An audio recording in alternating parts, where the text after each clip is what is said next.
The cowboy's horse was terrified of the town's kindly doctor. It was the only witness to his wife's murder.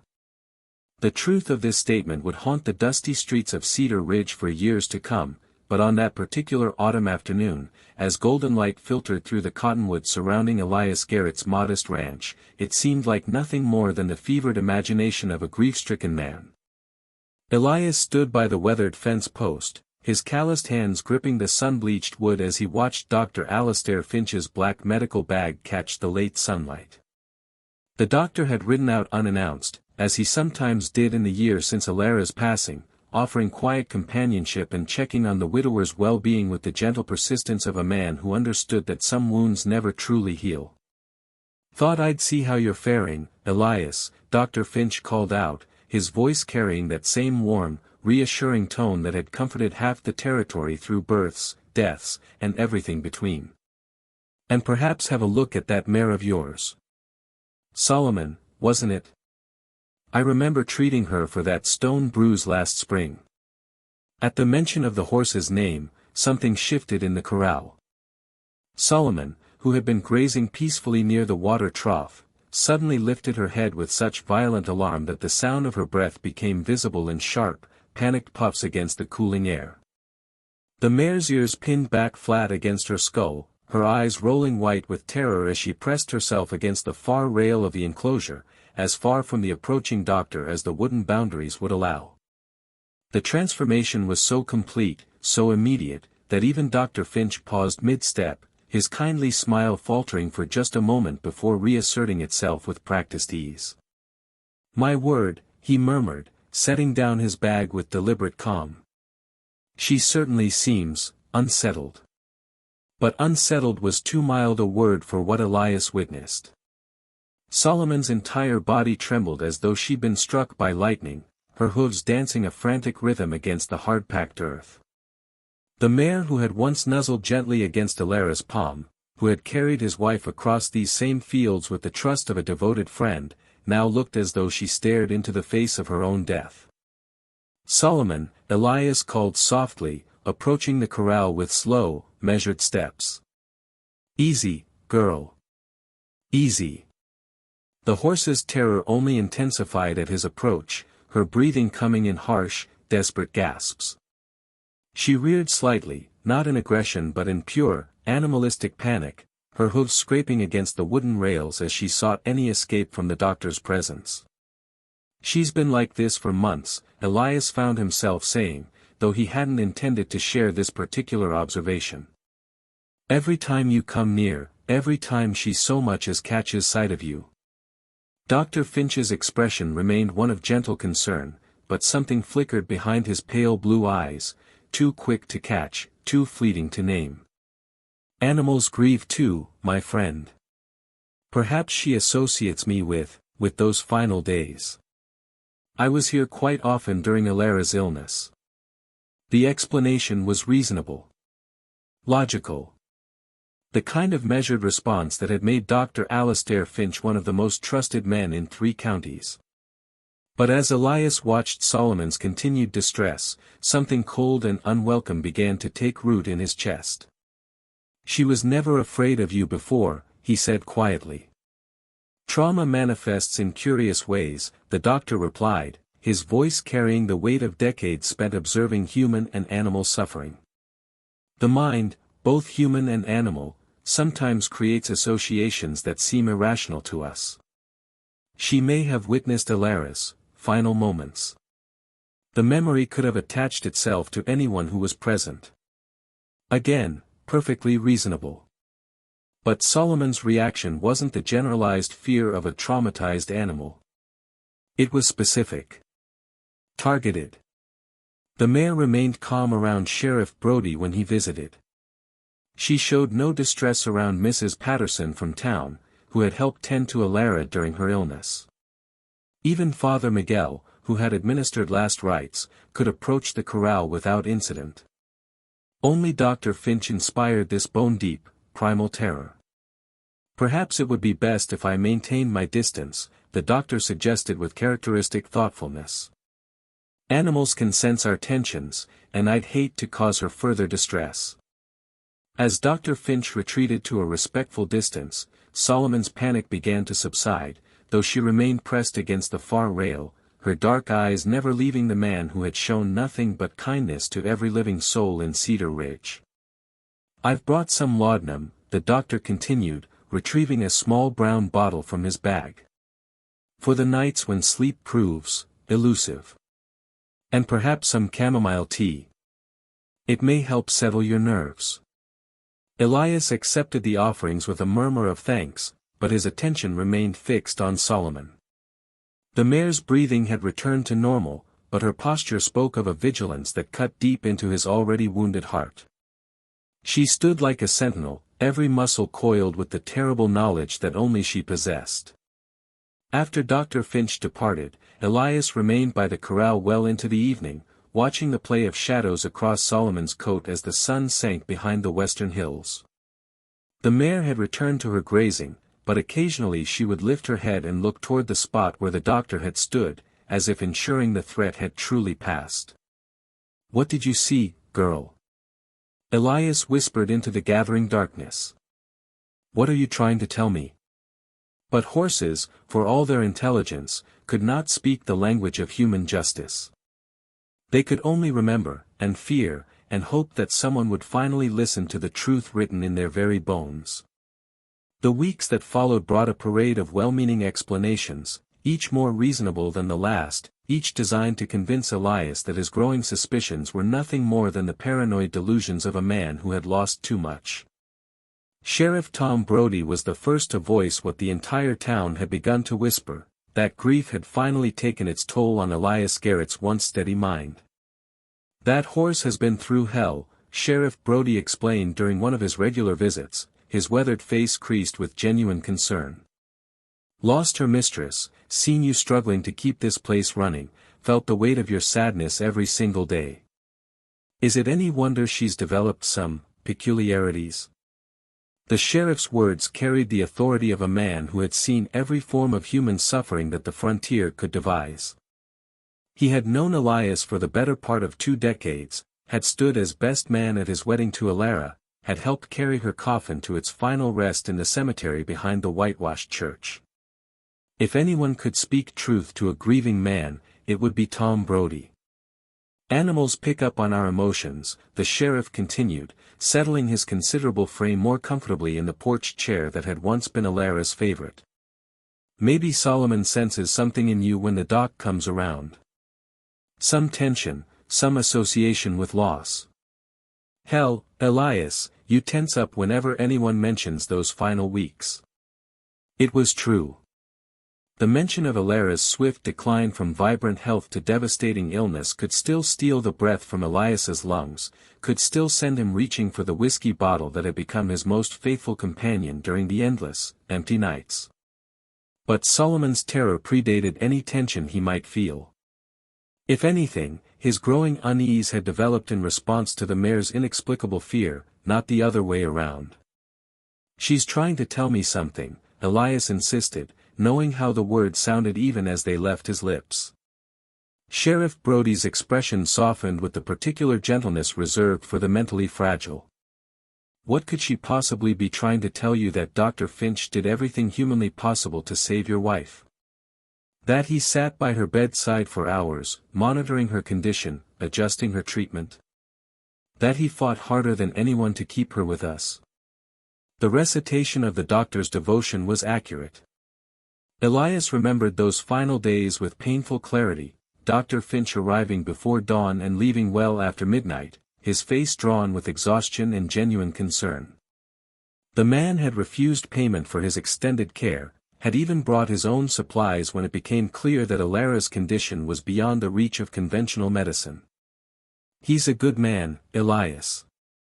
One of the finest I've ever known. If you're looking for someone to blame for Alara's death, and God knows I understand the need, you're looking in the wrong direction." But blame wasn't what drove Elias to spend long hours observing Solomon's behavior, cataloging every instance of her fear, every moment when the mare's terror confirmed what his rational mind refused to accept. He wasn't seeking a scapegoat for his loss. He was trying to understand why the most sensitive, intelligent creature he had ever known reacted to the town's most beloved physician as though he were the devil himself. The visits from concerned neighbors followed a predictable pattern. Each arrived with some small offering, a casserole, a jar of preserves, a bundle of firewood, and each departed with the same worried expression, the same whispered conversations about poor Elias Garrett and his increasingly erratic behavior. Mrs. Helena Cartwright, whose own husband had been saved from pneumonia by Dr. Finch's skilled care, was particularly adamant in her defense of the physician. "That dear man practically lived at our house during Robert's illness," she declared, settling her ample frame into the kitchen chair with the air of someone preparing for a lengthy intervention. "Stayed up 3 nights running, monitoring his breathing, adjusting his medicine. Robert wouldn't be alive today if not for Dr. Finch's dedication." She paused to pour herself a cup of the bitter coffee that had become Elias's primary sustenance, her pale eyes studying his face with motherly concern. "I know you're hurting, dear. We all are. Elara was a light in this community, and her loss has left us all diminished. But this obsession with poor Dr. Finch, it isn't healthy. It isn't what she would have wanted." The invocation of Elara's wishes was a masterful stroke, one that left Elias speechless with guilt and frustration. His wife had indeed possessed a generous spirit, quick to see the best in everyone, slow to harbor suspicion or resentment. She had spoken fondly of Dr. Finch, had trusted him implicitly during her final illness, had even asked him to look after Elias once she was gone. "She made me promise to watch over you," Mrs. Cartwright continued, her voice thick with emotion. "And part of that promise means not letting you destroy yourself with these fantasies. Dr. Finch is not your enemy, Elias. Your enemy is grief, and it's winning." After she left, Elias found himself standing once again by Solomon's corral, searching the mare's liquid brown eyes for some confirmation that he hadn't completely lost his mind. Solomon approached the fence with her usual gentle curiosity, allowed him to stroke her neck, even nuzzled against his palm in a gesture that reminded him painfully of Elara.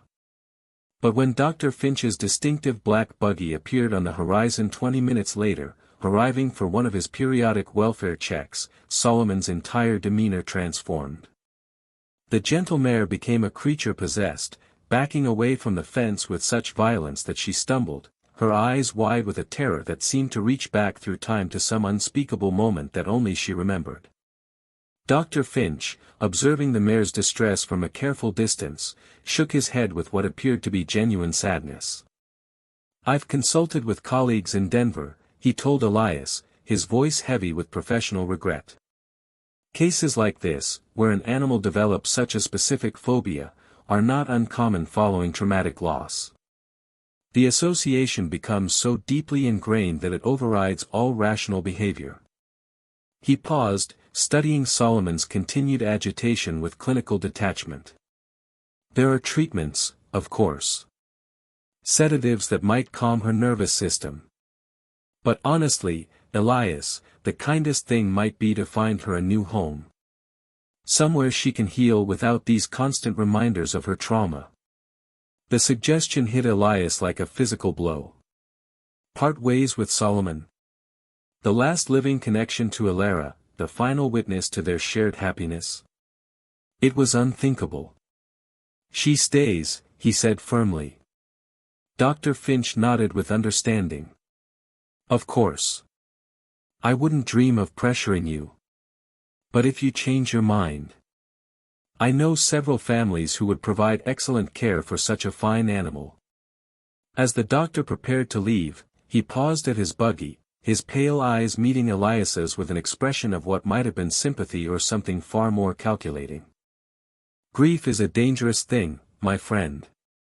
It can make us see threats where none exist, enemies in the faces of those who care for us most. Don't let it consume you as it has already consumed so many others." After the doctor departed, Elias stood in the gathering twilight, watching Solomon gradually return to her normal state. The mare's recovery was swift once Dr. Finch disappeared from view, but the memory of her terror lingered like smoke in the evening air. Everyone in Cedar Ridge spoke with one voice. Dr. Alastair Finch was a saint, a healer, a man whose dedication to his patients bordered on the supernatural. And perhaps they were right. Perhaps Elias's growing suspicions were nothing more than the fevered imaginings of a mind fractured by loss. But as he watched Solomon graze peacefully in the moonlight, apparently free from the demons that haunted her in the doctor's presence, Elias found himself wondering if there was another explanation entirely. What if the horse wasn't traumatized by grief, but by guilt? What if her terror wasn't the product of painful association, but of terrible knowledge? What if Solomon's fear was the only honest response to a man who wore kindness like a mask, concealing something far more sinister beneath? The thoughts felt treasonous in a town that revered Dr. Finch as a secular saint. But as Elias drifted toward sleep that night, aided by the laudanum the doctor had so thoughtfully provided, he found himself making a decision that would either restore his sanity or confirm his complete descent into madness. He was going to trust his horse. The first inconsistency was small, so minor that anyone else would have dismissed it as the normal imprecision of memory during times of crisis.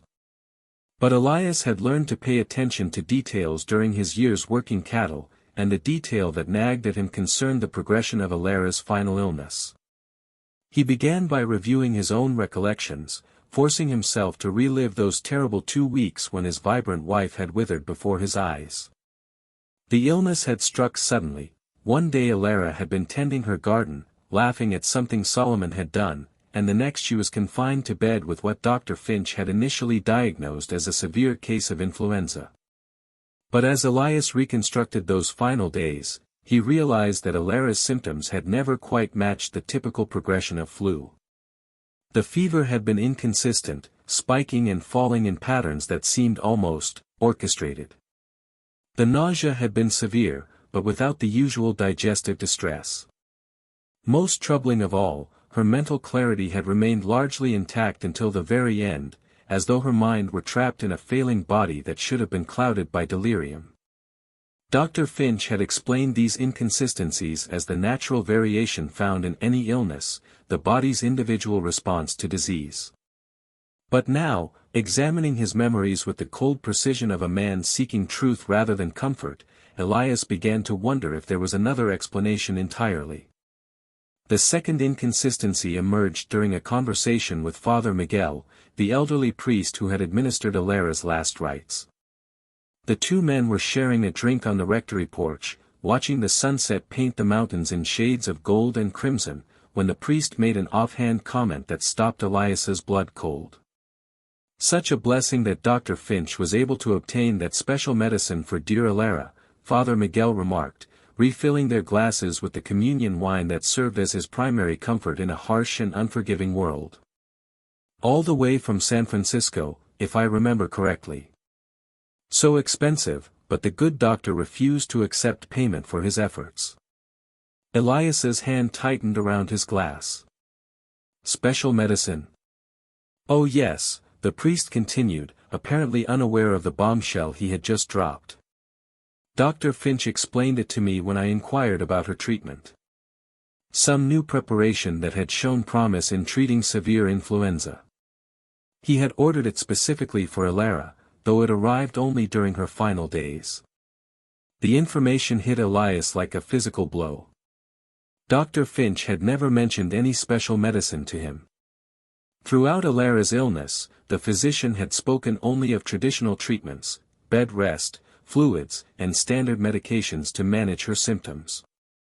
There had been no discussion of experimental remedies, no mention of expensive preparations ordered from distant cities. Are you certain? Elias asked, struggling to keep his voice level. Father Miguel nodded emphatically. Quite certain. I remember being impressed by the doctor's dedication, going to such lengths for a single patient. Not many physicians would invest their own money in unproven treatments. That night, Elias lay awake staring at the ceiling of the bedroom he had once shared with Alara, turning this new information over in his mind like a puzzle piece that didn't quite fit the picture he had been given. Why would Dr. Finch withhold information about Alara's treatment from her own husband? What possible reason could he have for secrecy? The most charitable explanation was that the medicine had been a desperate, last resort measure that the doctor hadn't wanted to discuss for fear of raising false hopes. But if that were the case, why mention it to Father Miguel? Why not simply maintain complete discretion?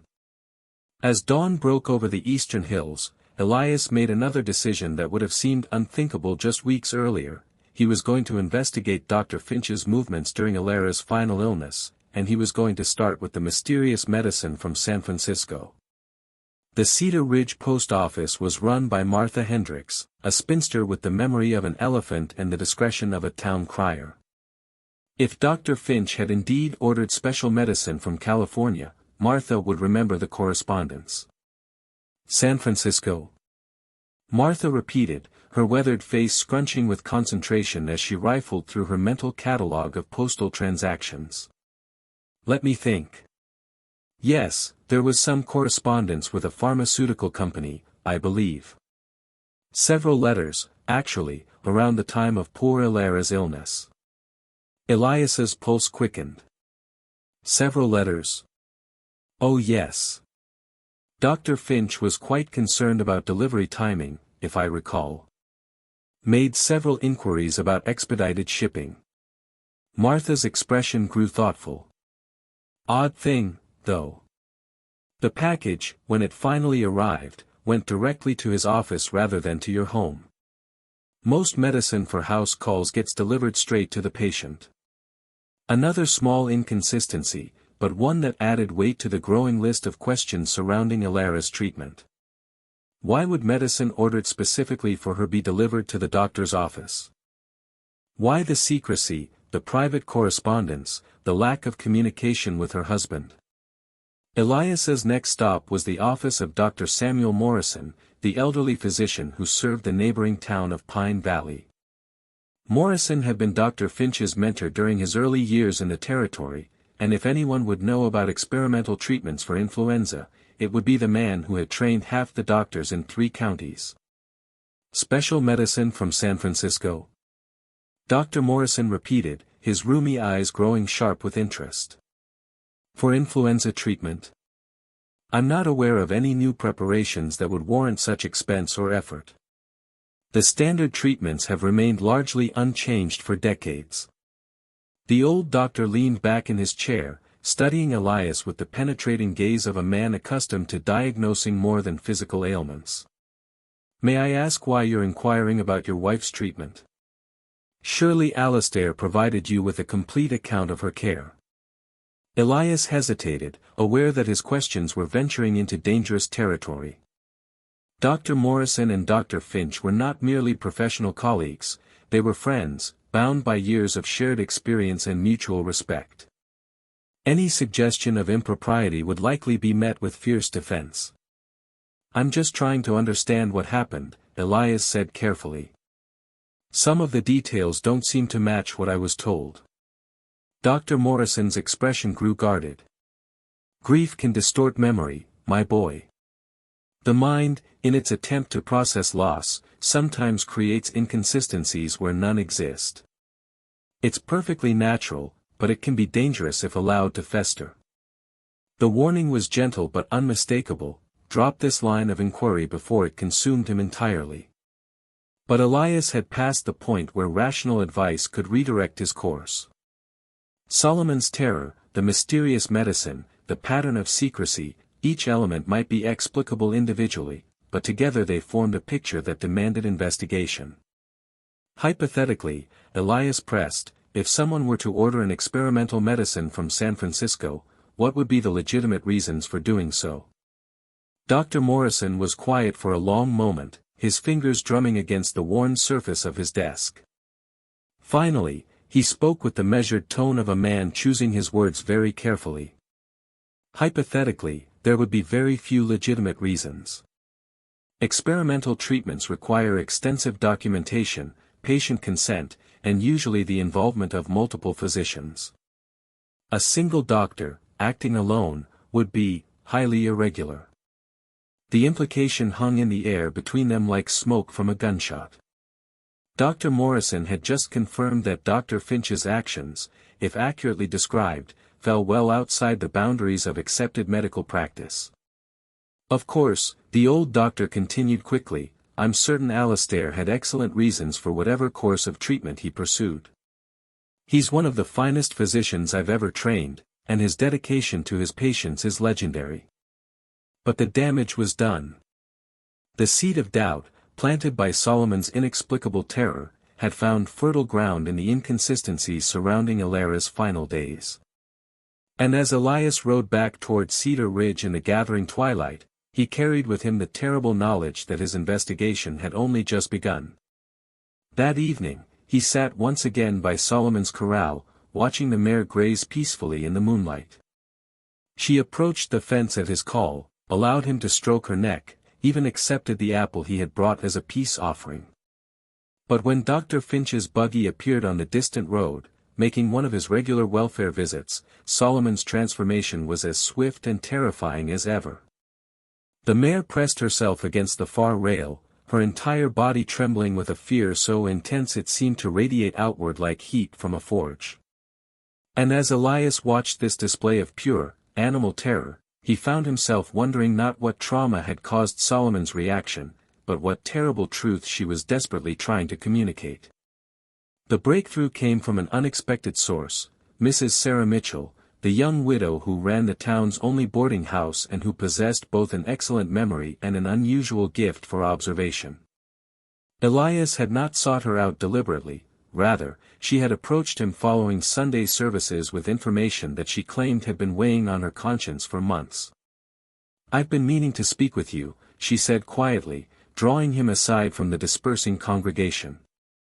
"About Dr. Finch and certain things I observed during Ilara's illness." They walked together to a quiet spot beneath the cottonwoods that shaded the cemetery where Ilara rested, Sarah's words coming slowly, as though she were afraid of their implications. "Dr. Finch stayed at my boarding house during those final 2 weeks," she began. "Said it would be more convenient than riding back and forth from his own home, given how frequently he needed to check on Ilara's condition." Elias nodded.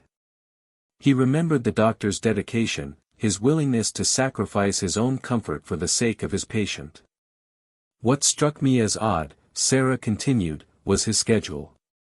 He would leave for your ranch every morning at precisely 8 o'clock, return for lunch at noon, then make an evening visit that lasted well into the night.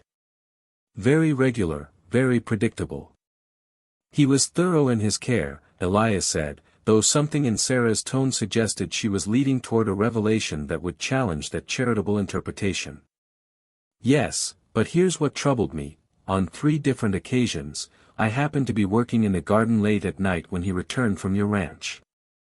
He would go straight to his room, but within minutes, I would hear him leave again through the back entrance. He'd be gone for hours, not returning until nearly dawn." The information hung between them like a physical presence. Elias felt his mouth go dry as the implications began to crystallize. "Where would he go at that hour?" he asked. Sarah shook her head. "I don't know. But I do know that on each of those occasions, the next morning brought news that Ilara's condition had worsened significantly. It was as though something happened during those midnight hours that accelerated her decline. The pattern she described was damning in its precision. Dr. Finch would complete his official evening visit, establishing his alibi through normal medical attendance, then slip away for unknown purposes during the hours when his presence would go unnoticed. And each time, Ilara's condition would deteriorate in ways that defied the natural progression of influenza. "Why are you telling me this now?" Elias asked. Sarah's eyes filled with tears. "Because I've watched you struggling with grief and doubt, watched the town dismiss your concerns as the product of a damaged mind. But I remember how that horse of Ilara's used to behave around Dr. Finch even before she died. The animal never liked him, though she was gentle with everyone else." Another piece of the puzzle clicked into place. Solomon's terror wasn't a recent development triggered by Ilara's death, it was a long-standing reaction that predated the illness entirely.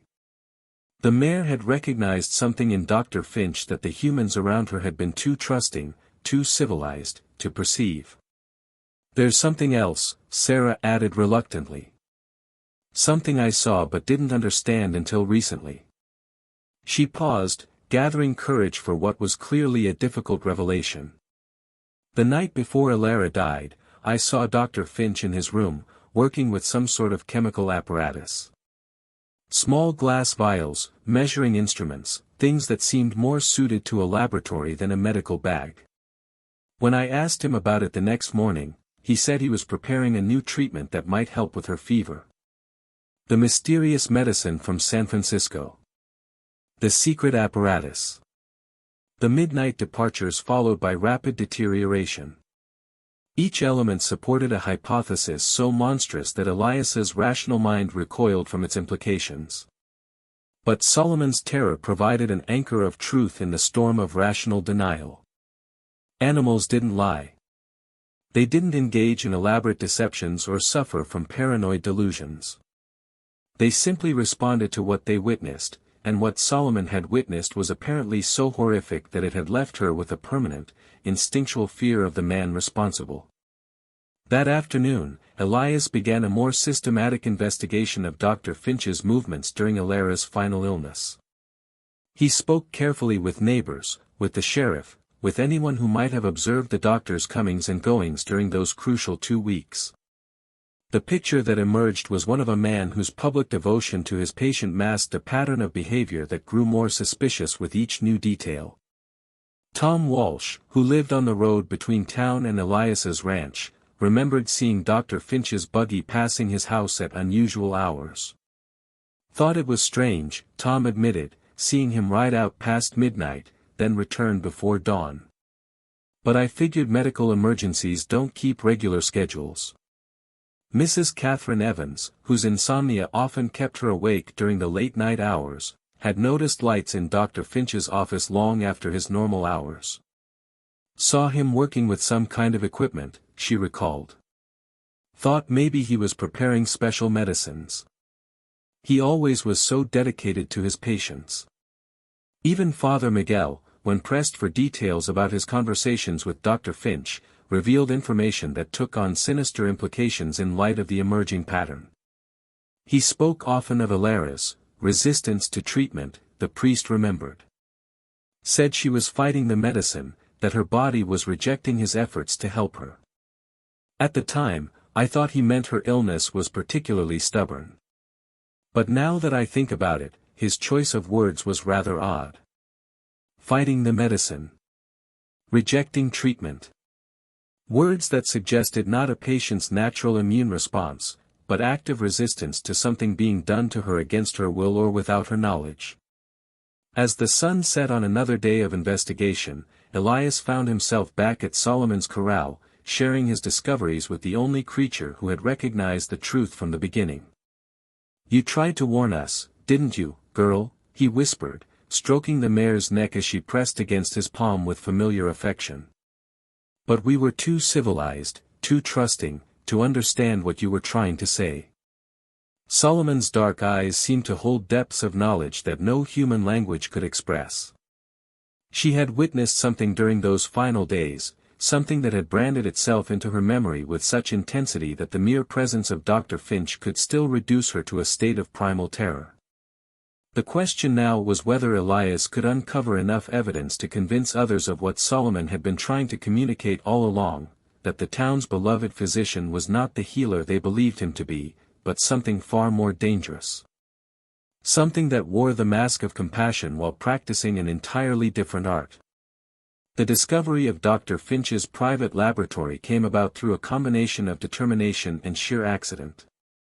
Elias had been watching the doctor's evening routine for 3 weeks, noting the precise schedule that Sarah Mitchell had first described, the official visit to check on various patients, the return to his office, and then, invariably, the late-night departure for destinations unknown.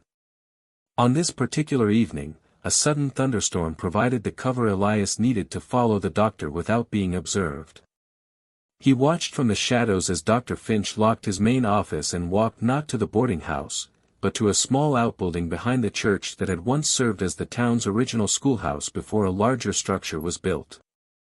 Through the rain-streaked windows, Elias could see lamplight flickering in what should have been an abandoned building.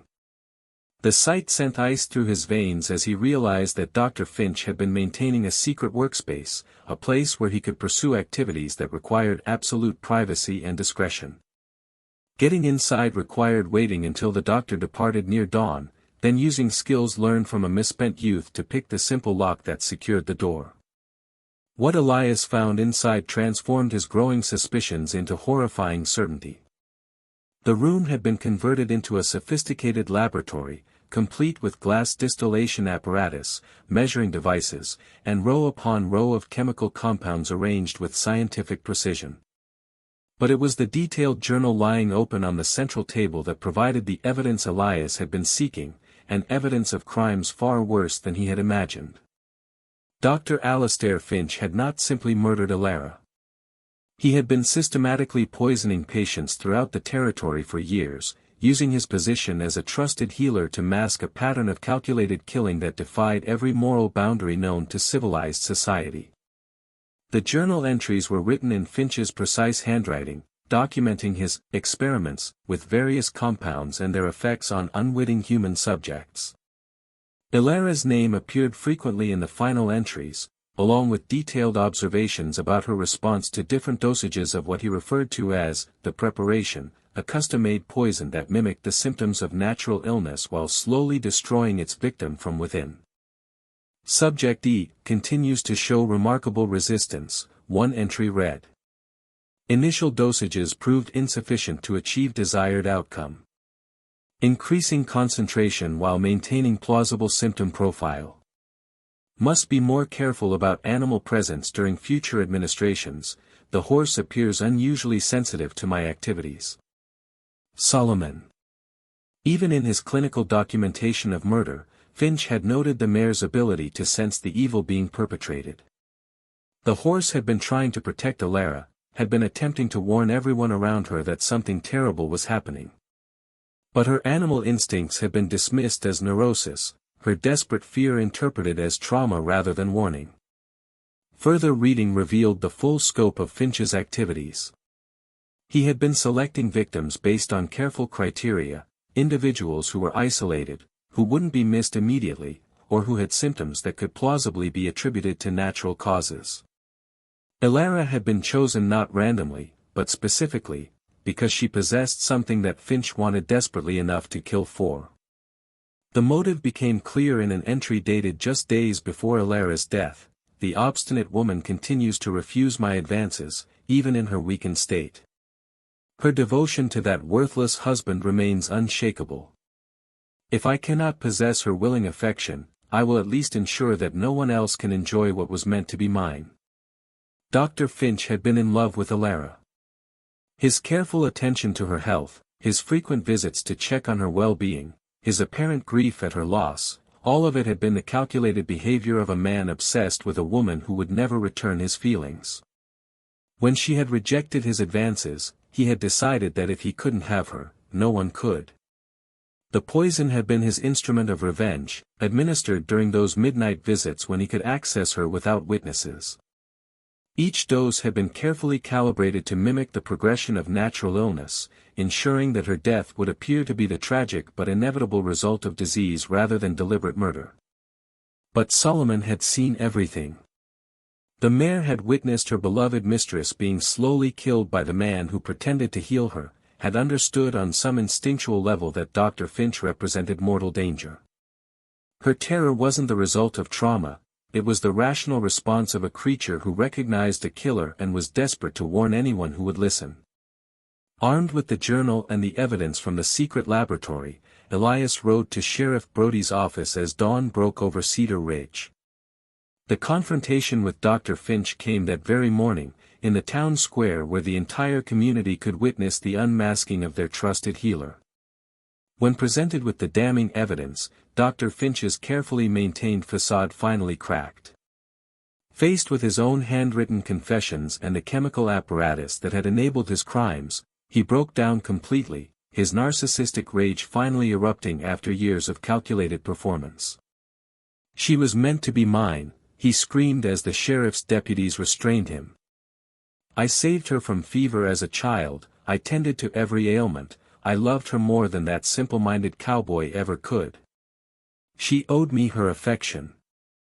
The confession sealed his fate. As Dr. Finch was led away in chains, ranting about his twisted sense of entitlement, Elias returned to his ranch where Solomon waited by the corral fence. For the first time since Alara's death, the mare showed no fear when he approached. Her vigil was over. The truth had finally been heard. "You did it, girl," Elias whispered, stroking her neck as tears ran down his weathered cheeks. "You never stopped trying to tell us. I should have listened sooner." In the weeks that followed, as Dr. Finch awaited trial for multiple murders, the people of Cedar Ridge struggled to comprehend how they had been deceived by someone they had trusted so completely. But for Elias and Solomon, there was a measure of peace in knowing that Alara's death had not been in vain. Her horse's loyalty and unwavering testimony had ultimately brought a killer to justice.